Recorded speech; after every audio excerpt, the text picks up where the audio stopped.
Bismillahirrahmanirrahim. Alhamdulillahirabbil alamin. Wassalatu wassalamu ala al-mabu'uts rahmatan lil alamin. Nabiyina Muhammad wa ala alihi wa sahbihi wa man tabi'ahum bi ihsanin ila yaumiddin, amma ba'd.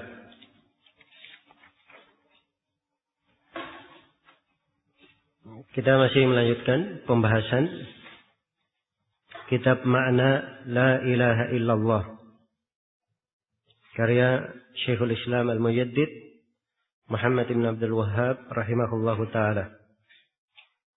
Telah kita terangkan beberapa pembahasan telah berlalu kemarin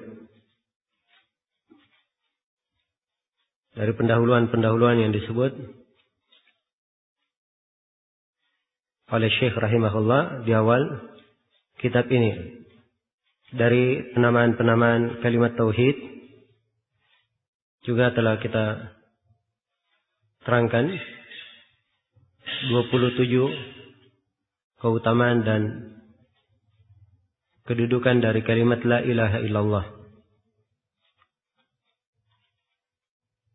Dan telah kita terangkan bahwa 27 keutamaan tersebut bukan pembatasan, hanya sekadar penggambaran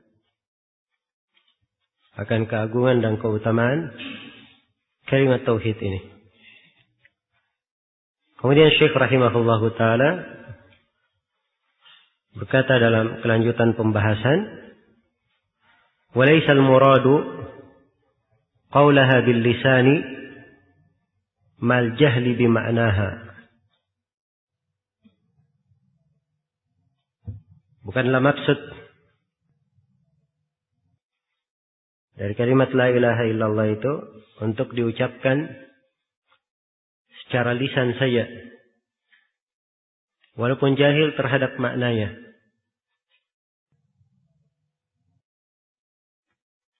Jadi kalimat la ilaha illallah bukan dimaksudkan untuk diucapkan dengan lisan saja. Diucapkan dengan lisan walaupun jahil dengan maknanya, bukan itu maksudnya. So, kalau maksudnya seperti itu, kata beliau, فَإِنَّ الْمُنَافِقِينَ يَقُولُونَهَا وَهُمْ تَحْتَ الْكُفَّارِ فِي الدَّرْكِ الْأَسْفَلِ مِنَ النَّارِ. Hal ini karena kaum munafikin juga mengucapkan kalimat tersebut, padahal kedudukan mereka lebih rendah dari kaum kuffar, orang-orang kafir, yaitu di lapisan terbawah dari api neraka. Ma kaunihim yusalluna wa yasumuna wa yatasaddaqun. Padahal mereka itu mengerjakan salat dan berpuasa serta bersedekah. Dimaklumi ya, kaum munafikin mereka mengucapkan la ilaha illallah, zahirnya berislam. Di tengah kaum muslimin mereka mengaku muslim. Tapi begitu berkumpul antara sama mereka, barulah mereka menampakkan kekafiran di dalam hatinya. Dan kaum munafikin ini mengucapkan la ilaha illallah, tapi la ilaha illallahnya tidak bermanfaat. Bahkan kaum munafikin, Allah firman dalam Al-Quran, innal munafiqina fid darkil asfali minan nar. Sesungguhnya kaum munafikin itu di lapisan neraka yang paling bawah. Kaum munafikin di dalam neraka lebih rendah lagi kedudukannya dari orang kafir. Neraka darakat, berlapis-lapis.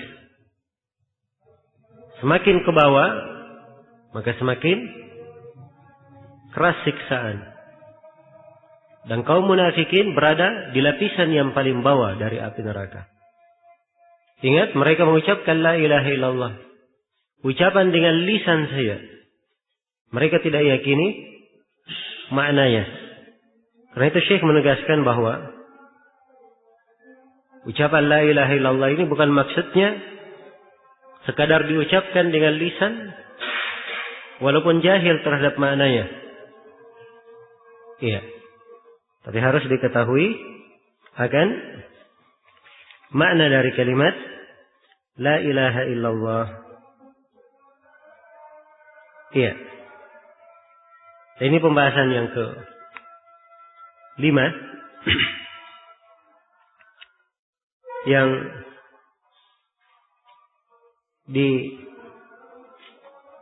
disinggung di sini oleh Syekh rahimahullahu taala,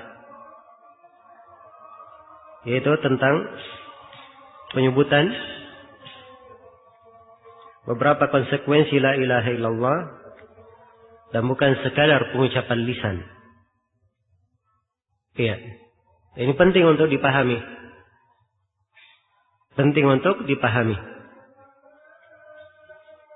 Kalau sekadar ucapan lisan tanpa dia yakini, tidak akan memberikan untuknya manfaat. Di alam kubur saya ditanya man rabbuk, man nabiyuk, wa madinuk, siapa Rabbmu, siapa nabimu, apa agamamu. Iya. Seorang munafik dalam sebuah riwayat seorang mujrim, dia hanya berkata ha la adri sami'tu an-nasa yaquluna syai'an faqultuhu. Dia berkata ha saya tidak tahu. Saya hanya sekedar mendengar manusia mengucapkannya, saya juga ikut mengucapkannya. Jadi sekadar ucapan bukanlah jaminan ia mendapatkan keutamaan la ilaha illallah. Iya. Kalau begitu apa konsekuensinya? Syekh rahimahullah menerangkan. Kata beliau, walakinnal murada ma'rifatuha bil qalbi wa mahabbatuha wa mahabbatu ahliha wa bughdu man khalafaha wa mu'adatuhu. Iya. Akan tetapi maksud dari kalimat la ilaha illallah adalah mengetahuinya dengan hati. Mengetahuinya dengan hati. Ma'rifatuha bil qalb, mengetahuinya dengan hati. Wa mahabbatuha wa mahabbatu ahliha, mencintai kalimat la ilaha illallah dan mencintai orang-orang yang mengucapkannya. Wa bughdu man khalafaha wa mu'adatuhu, serta membenci siapa yang menyelisihi dan memusuhi kalimat la ilaha illallah. Siapa yang menyelisihi kalimat la ilaha illallah dan memusuhinya. Iya, memusuhi orang yang benci terhadap kalimat la ilaha illallah itu. Kata beliau, kama qala sallallahu alaihi wasallam, sebagaimana sabda Rasulullah sallallahu alaihi wasallam, man qala la ilaha illallah mukhlishan wa fi riwayatin sadiqan min qalbihi, barang siapa yang mengucapkan la ilaha illallah dengan keikhlasan, dalam sebuah riwayat jujur dari hatinya. Perhatikan ya, bukan sekadar mengucapkan saja, tapi ada syarat. Syarat keikhlasan, syarat dia jujur dari hatinya. Wa fi lafdin, dalam satu riwayat yang lain, man qala la ilaha illallah wa kafara bima yu'badu min dunillah. Barang siapa yang mengucapkan la ilaha illallah dan kafir terhadap segala sesuatu yang diibadahi selain Allah. Ila ghairi dzalika min al-adillati dallati ala jahalati aktsarin nasi bihadhihi asy-syahadah. Serta dalil-dalil lain yang menunjukkan kejahilan banyak manusia terhadap syahadat ini. Iya. Terang sekali di sini ya. Penegasan konsekuensi dari la ilaha illallah dan makna dari la ilaha illallah. Bahwa la ilaha illallah itu tidak sekadar diucapkan dengan lisan, tapi harus ada pengetahuan terhadap makna la ilaha illallah di dalam hatinya. Dia cinta terhadap kalimat la ilaha illallah. Dan cinta kepada orang-orang yang mengucapkannya. Benci kepada siapa yang memusuhi la ilaha illallah. Siapa yang membencinya, membenci orang yang mengikutinya. Dia juga benci kepadanya dan memusuhinya. Iya. Apa dalilnya? Tidak cukup sekedar mengucapkan. Syekh di sini sebutkan beberapa hadis. Seperti hadis man qala la ilaha illallah mukhlishan, dalam sebuah riwayat sadiqan min qalbihi, siapa yang berucap la ilaha illallah dia ikhlas, disyaratkan keikhlasan. Dalam sebuah riwayat sadiqan min qalbihi, dia jujur dari hatinya.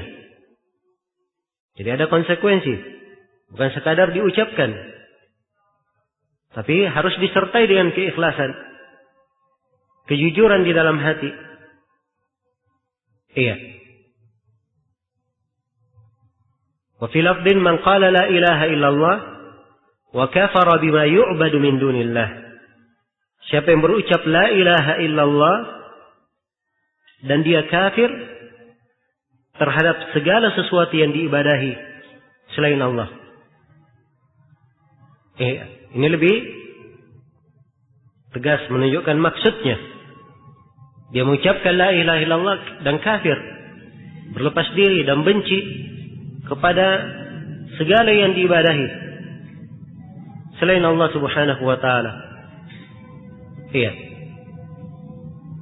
Ini konsekuensi dari la ilaha illallah. Nah, dan kandungan la ilaha illallah ini dimaklumi dalam bahasa Arab. Maknanya adalah hal yang jelas di dalam bahasa Arab.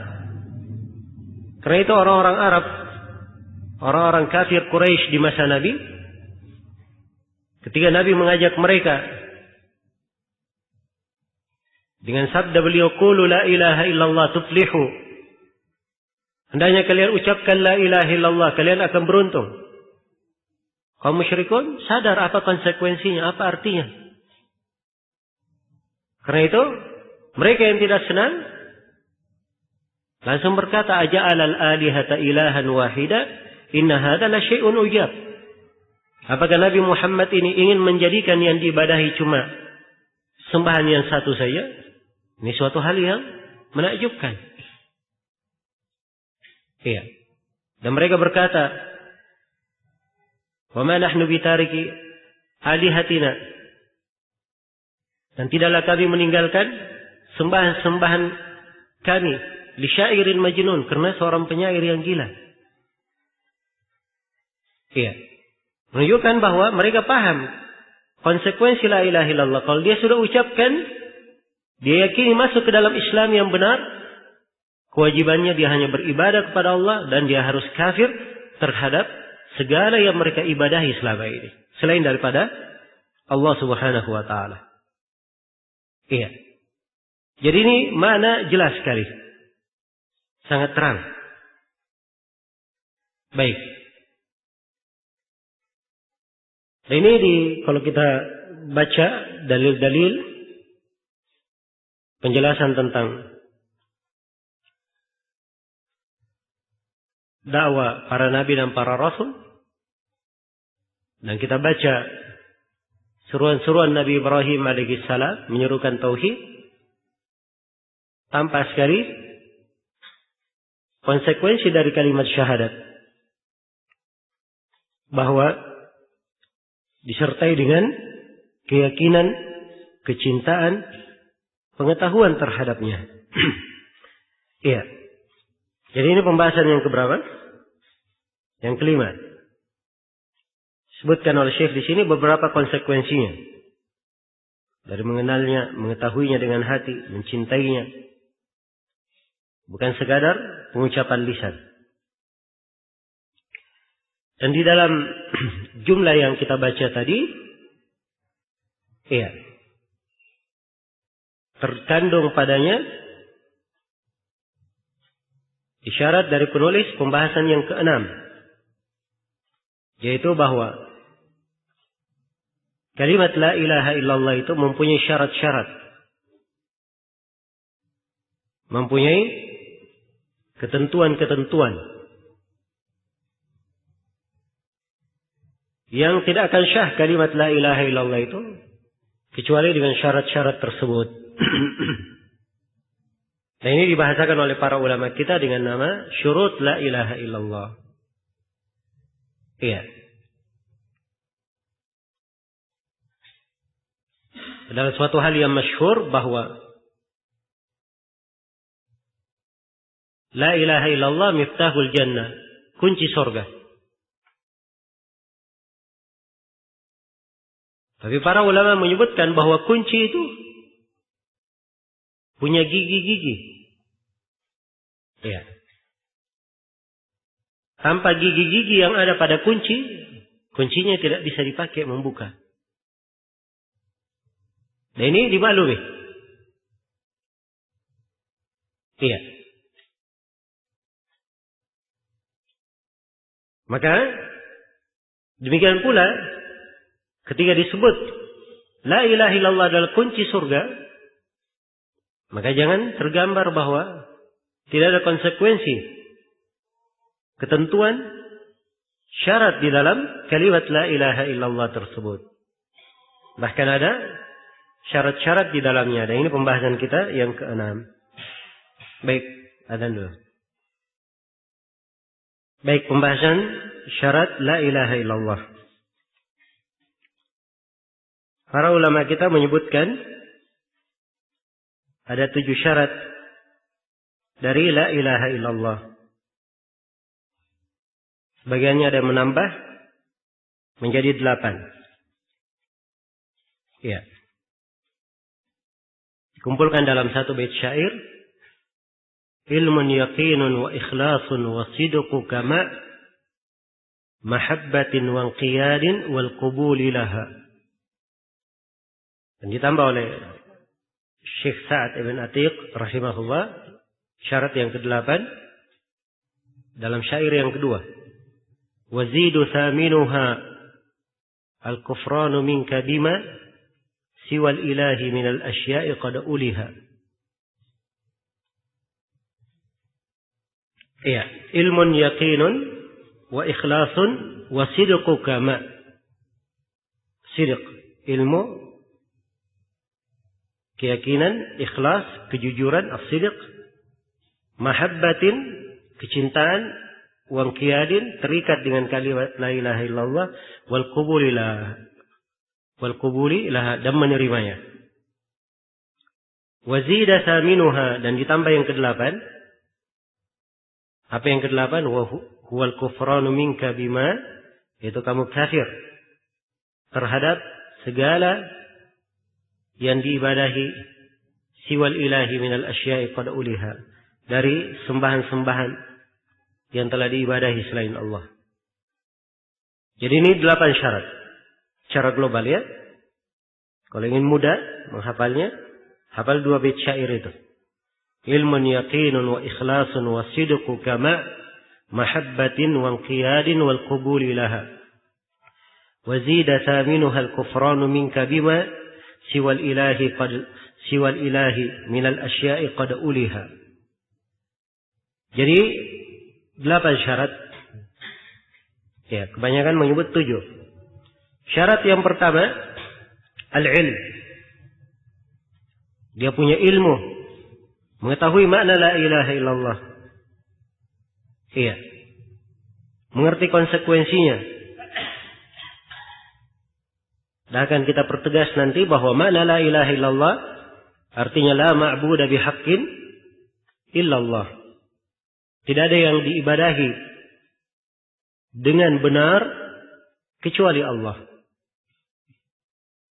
Iya. Dan dia mengerti konsekuensi dari la ilaha illallah. 2 rukun yang terkandung di dalamnya, nafi wal isbat. Penafian dan penetapan. Dan ini akan datang ya. Jadi ini syarat yang pertama. Kenapa disyaratkan? Harus punya ilmu, mengilmuinya. Karena di dalam Al-Quran, Allah subhanahu wa ta'ala mensyaratkannya. Allah berfirman kepada nabinya, fa'lam annahu la ilaha illallah. Ketahuilah wahai Nabi Muhammad, fa'lam, ilmuilah, la ilaha illallah. Bukan disuruh mengucapkan saja, tapi disuruh mengilmui. Ayat yang lain, firman Allah Subhanahu wa taala di surah Zukhruf, illa man syahida bil haqqi wa hum ya'lamun. Kecuali siapa yang bersaksi dengan kebenaran, mengucapkan la ilaha illallah wa hum ya'lamun, dan mereka dalam keadaan mengetahuinya. Jadi mengucapkan dengan ilmu, dengan pengetahuan. Iya.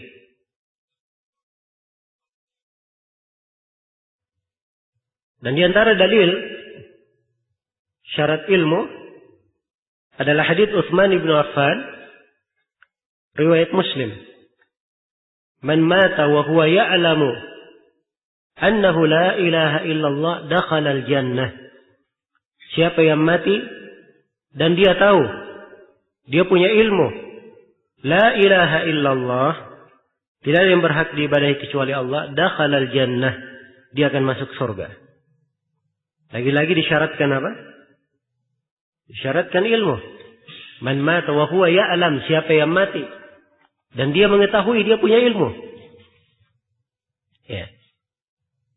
Dia memiliki ilmu. Nah,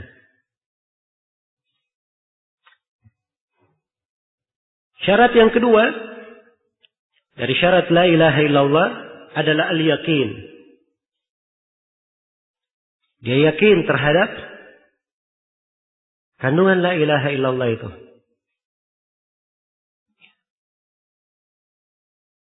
Tidak ada keraguan di dalamnya. Nah, jadi ada syarat dan ada konsekuensinya. Pertama, ilmu terhadap kalimat la ilaha illallah. Dia mengetahuinya, tidak boleh ada kejahilan. Lawannya, tidak boleh ada apa? Kejahilan. Demikian pula syarat yang kedua, dia meyakininya dan tidak boleh ada keraguan. Iya. Karena orang yang mengucapkan la ilaha illallah dan ragu di dalamnya, ini artinya dia tidak beriman. Karena itu disyaratkan keyakinan. Dalilnya Allah Subhanahu wa taala berfirman, innamal mu'minuna alladhina amanu billahi wa rasulihi thumma lam yartabu wajahadu bi amwalihim wa anfusihim fi sabilillah ulaika humus shadiqun. Sungguhnya orang-orang yang beriman itu, sungguhnya kaum mukminin itu adalah mereka yang beriman kepada Allah dan Rasulnya. Thumma lam yartabu, kemudian mereka tidak pernah ragu. Nah, ini syaratnya ya. Beriman dan tidak pernah apa? Tidak pernah ragu. Wajahadu bi amwalihim wa anfusihim fi sabilillah, dan mereka berjihad dengan harta dan jiwa mereka di jalan Allah. Ulaika humus shadiqun. Mereka inilah orang-orang yang shadiqun, orang-orang yang jujur. Iya. Dan dari dalil syarat yakin adalah hadits Rasulullah sallallahu alaihi wasallam, riwayat Muslim dari Abu Hurairah. Rasulullah bersabda, asyhadu an la ilaha illallah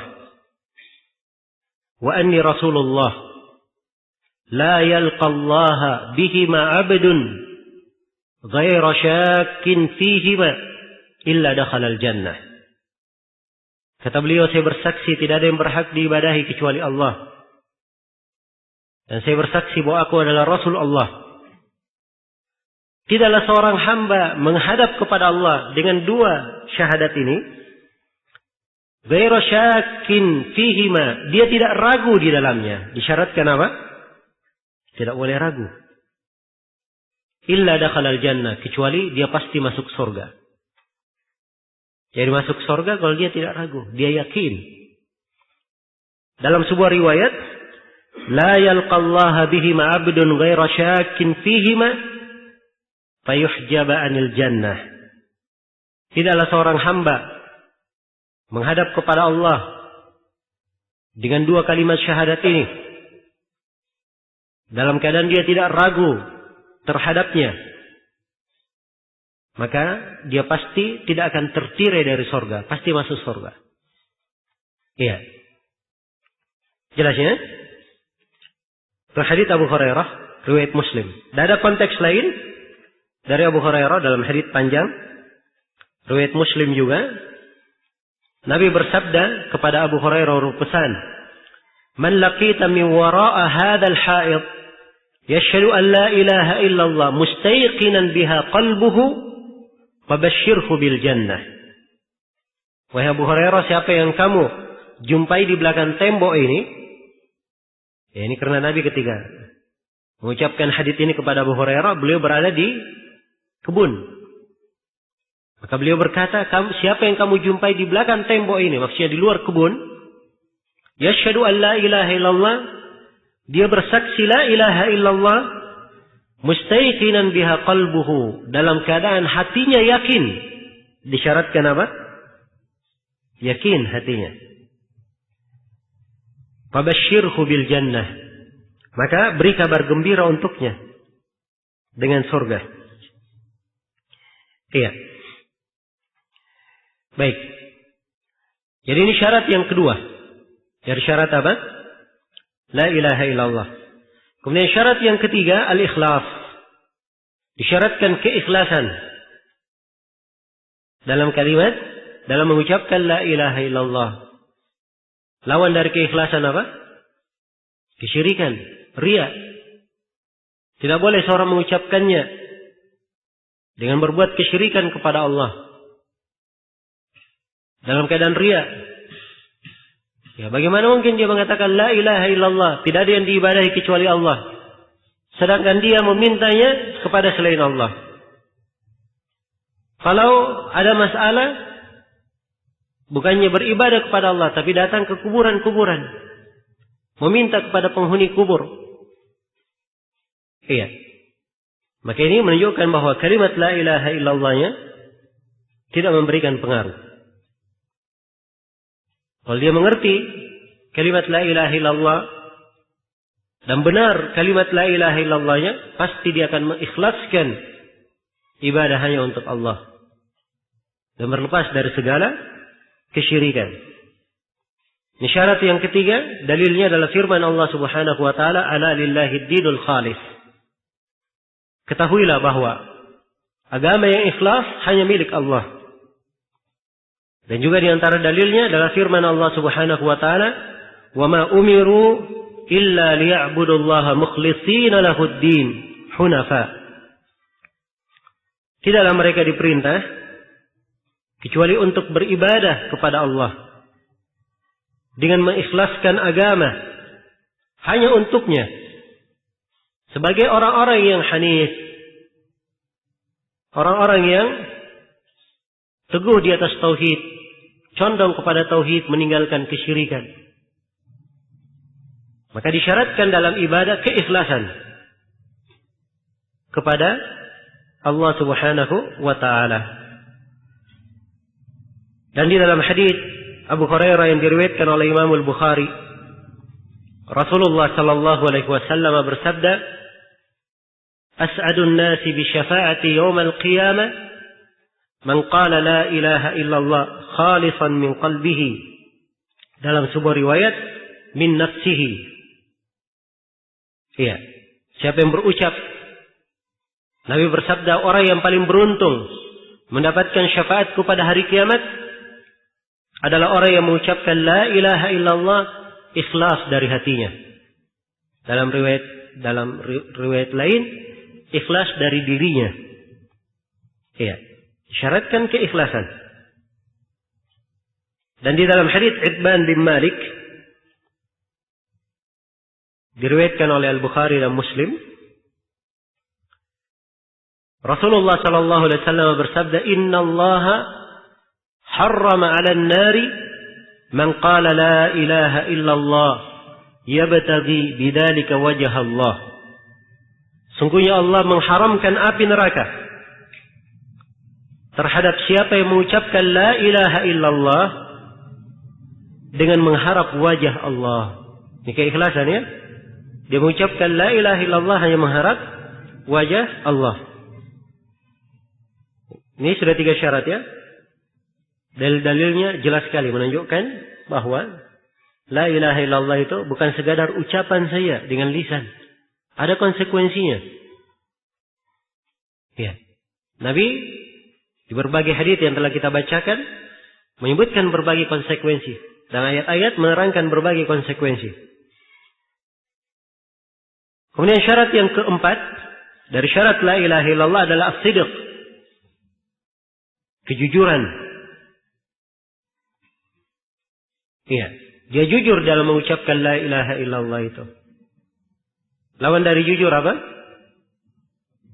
Kedustaan. Iya. Kemunafikan. Tidak boleh ada kedustaan di dalamnya. Kemunafikan. Dia harus jujur dalam ucapan la ilaha illallahnya. Iya. Allah Subhanahu wa taala berfirman Alif Lam Mim ahasiban nasu ayyutraku ayyaqulu amanna wa hum la yuftanun wa laqad fatanna alladhina min qablihim fala ya'lamanna Allahu alladhina sadaqu wa la ya'lamanna al-kadhibin. Iya. Alif Lam Mim, apakah manusia mengira akan dibiarkan begitu saja mengucapkan amanna, kami beriman, ucapkan la ilaha illallah wa hum la yuftanun, dan mereka belum diuji? Sungguh kami telah menguji orang-orang sebelum mereka, dan sungguh Allah mengetahui siapa yang jujur di antara mereka dan siapa yang dusta. Jadi kalau benar ucapan la ilaha illallahnya, benar keimanannya, pasti akan ada kejujuran, akan tampak kejujuran. Iya. Dan di ayat-ayat yang lain di surah Al-Baqarah tentang kaum munafikin, Allah berfirman, "Wa minan nasi may yaqulu amanna billahi wa bil yawmil akhir wa ma hum bimu'minin." Di antara manusia ada yang berkata, kami beriman kepada Allah dan hari akhirat. Ini keadaan kaum munafikin ya, yang berkata kami beriman, kami bersyahadat la ilaha illallah wa anna Muhammadar Rasulullah. Tapi Allah tegaskan, wa ma hum bimu'minin. Mereka ini tidaklah beriman. Yukhadi'una Allah walladzina amanu wa ma yakhda'una illa anfusahum wa ma yash'urun. Mereka menipu Allah, ingin menipu Allah dan orang-orang yang beriman. Dan mereka tidak menipu kecuali diri mereka sendiri. Tapi mereka tidak mengetahuinya. Sekiranya jelas ya dari ayat-ayat ini kewajiban. Iya. Syahadat la ilaha illallah dibangun di atas keyakinan. Tidak ada dibangun di atas kejujuran. Tidak ada kedustaan di dalamnya, tidak ada kemunafikan. Nah, dan di antara dalil tentang hal ini adalah hadits Mu'adz bin Jabal, riwayat Bukhari dan Muslim. Dalam sebagian lafaz Al-Bukhari, Rasulullah sallallahu alaihi wasallam bersabda, "Ma min ahadin yashhadu an la ilaha illallah wa anna Muhammadan 'abduhu wa rasuluhu sidqan min qalbihi illa harramahu Allahu 'alan nar." Tidak ada seorang pun yang bersaksi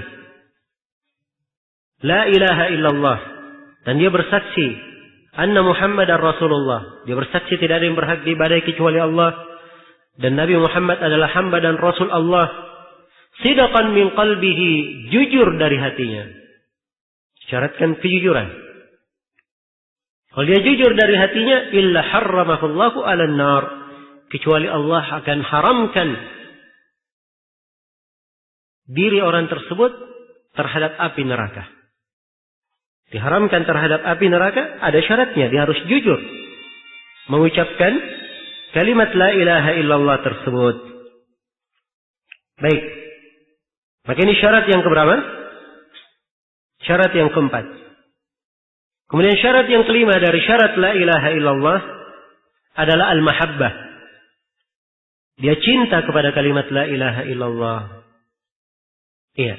Lawan dari cinta apa? Benci. Dia harus cinta kepada la ilaha illallah. Tidak boleh ada kebencian terhadapnya. Cinta kepada orang-orang mengucapkan la ilaha illallah. Loyalitasnya kepada orang yang mengucapkan la ilaha illallah. Tidak boleh dia benci. Nah, dan ini dari konsekuensi dari syarat la ilaha illallah. Dalilnya adalah firman Allah Subhanahu wa taala, "Wa minan nasi may yattakhidhu min dunillahi andada yuhibbunahum ka hubbillah walladzina amanu ashaddu hubban lillah." Di antara manusia ada yang menjadikan tandingan-tandingan dari selain Allah.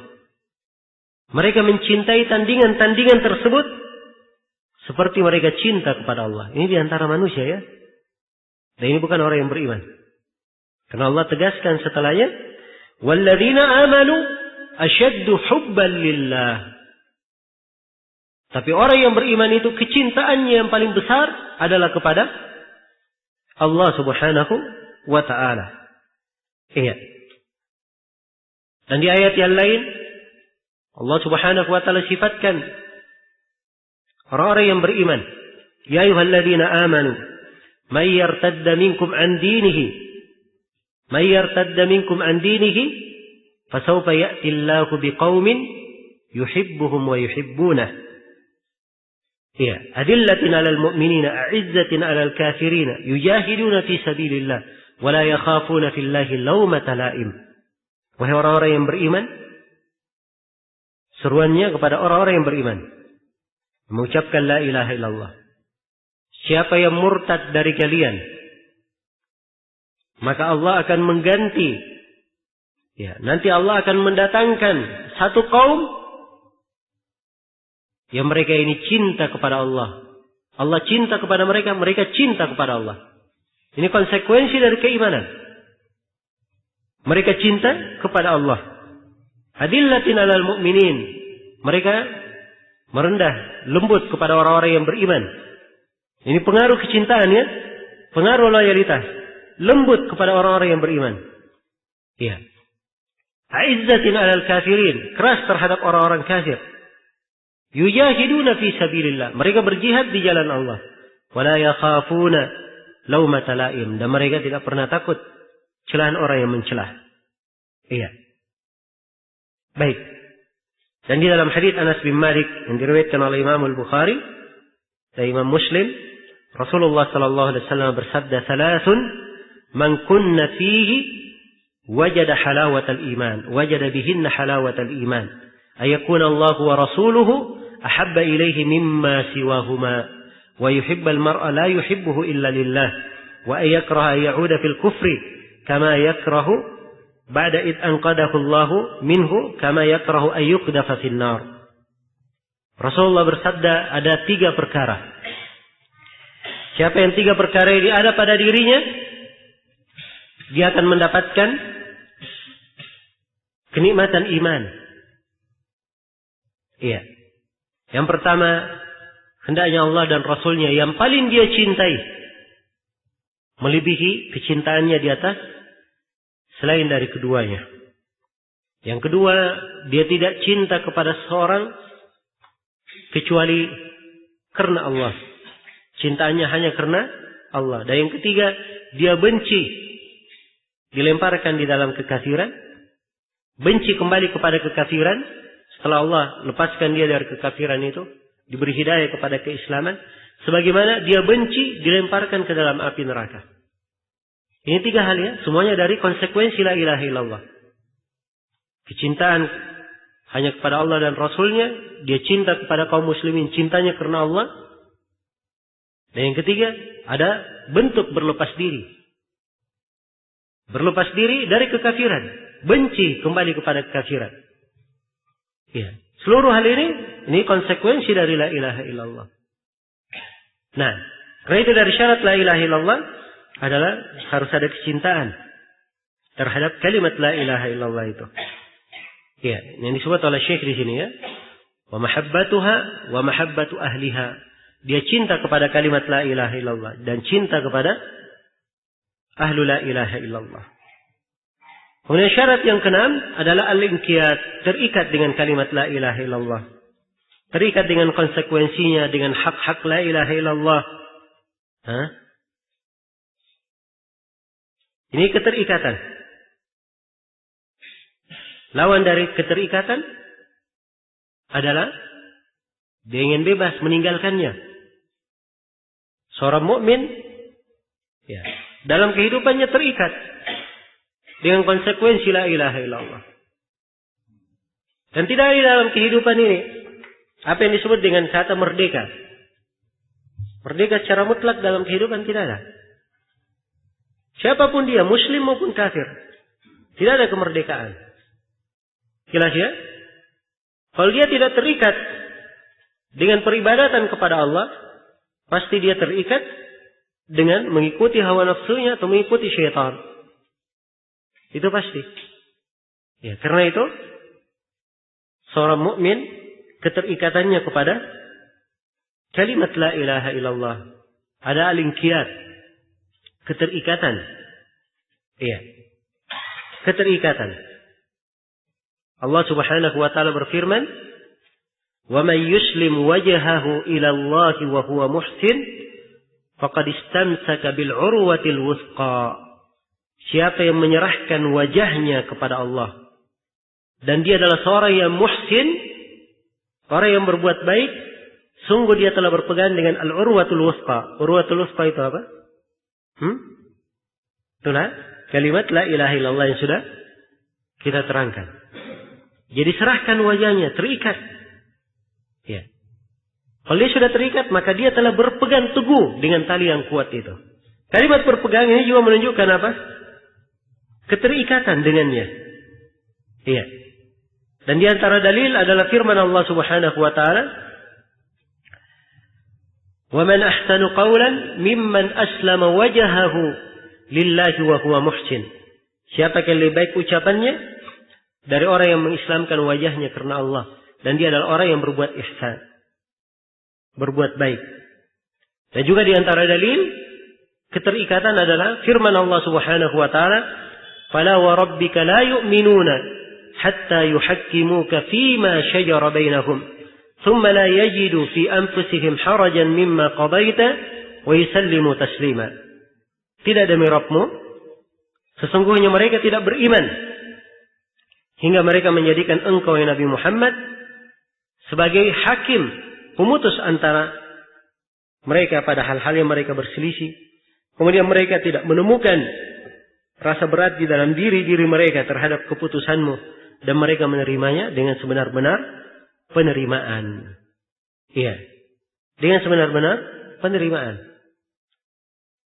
Karena itu dari konsekuensi orang yang mengucapkan la ilaha illallah, dia terikat dengan kandungan la ilaha illallah.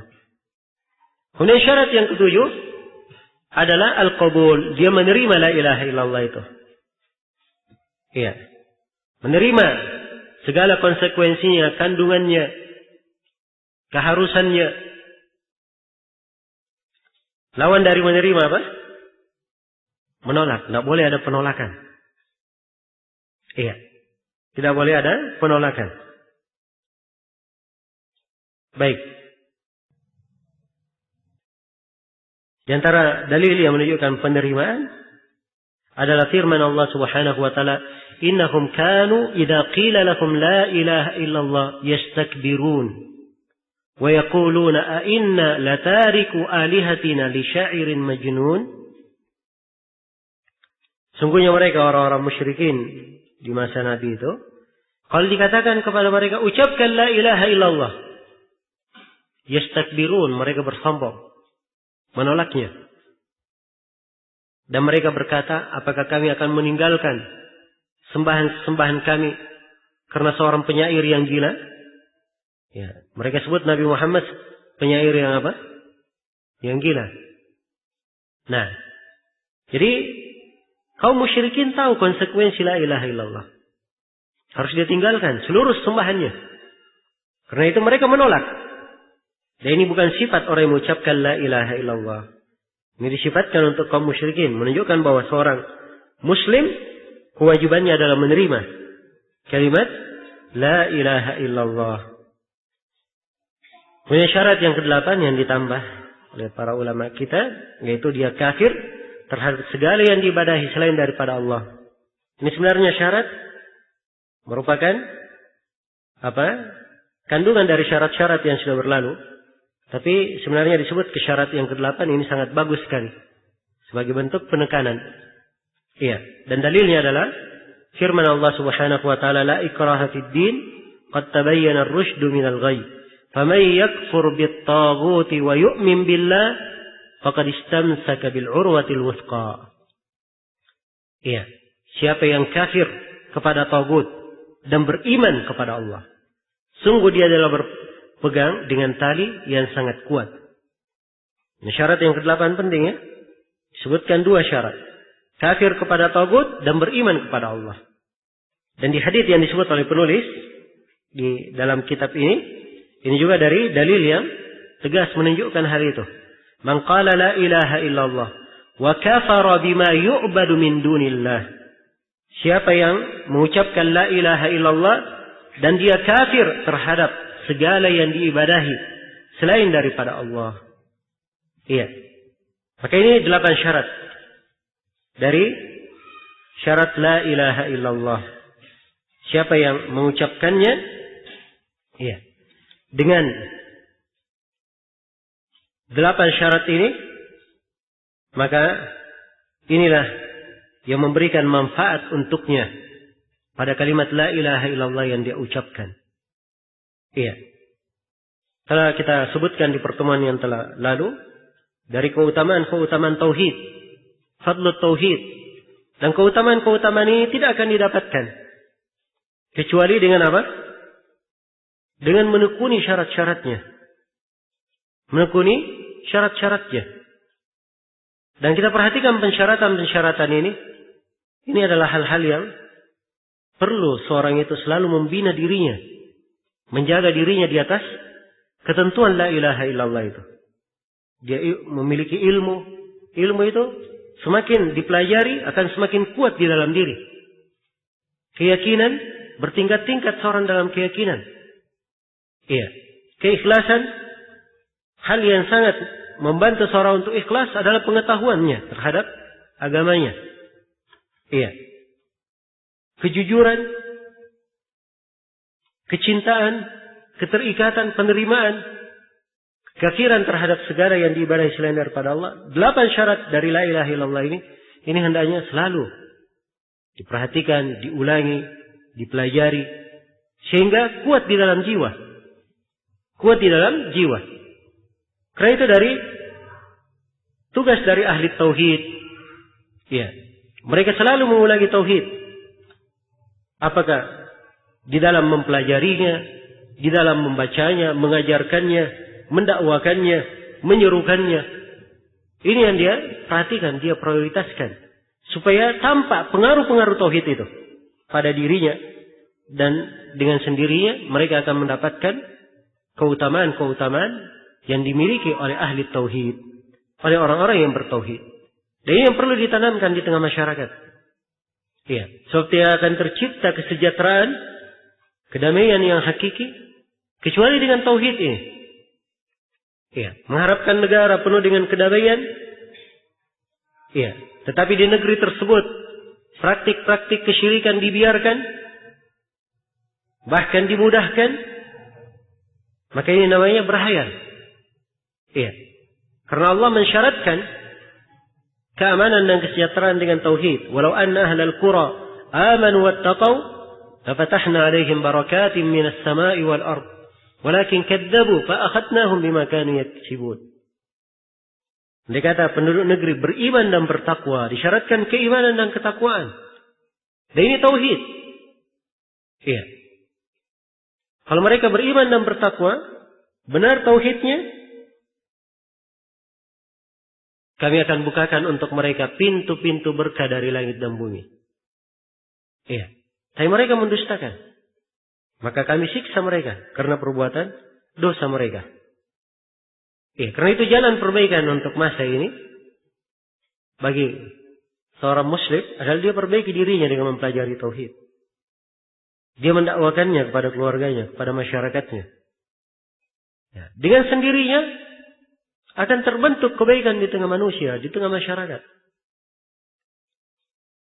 Dan ini telah saya jelaskan pada pertemuan di beberapa pelajaran, ya, bahwa tidak perlu berpikir untuk mengadakan perbaikan, ya, untuk menyebarkan tauhid, yang selalu memikirkan harta, kedudukan, jabatan, kekuasaan, kursi.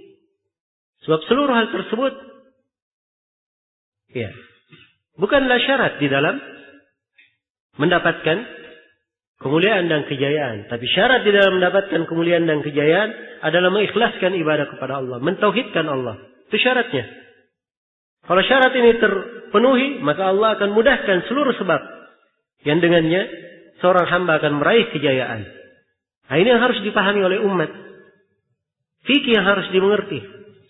Ya, kalau tidak seperti keadaan sekarang ini. Ya, tiap kali ada masalah, ribut-ribut saja. Tiap kali ada bencana, musibah, malapetaka, ya, hanya bersedih, meraung, meratap. Ya. Mereka tidak tahu bahwa hal-hal tersebut turun menimpa mereka karena dosa mereka sendiri. Andai kata tauhidnya benar dan baik, pasti akan menjadi kebaikan bagi mereka.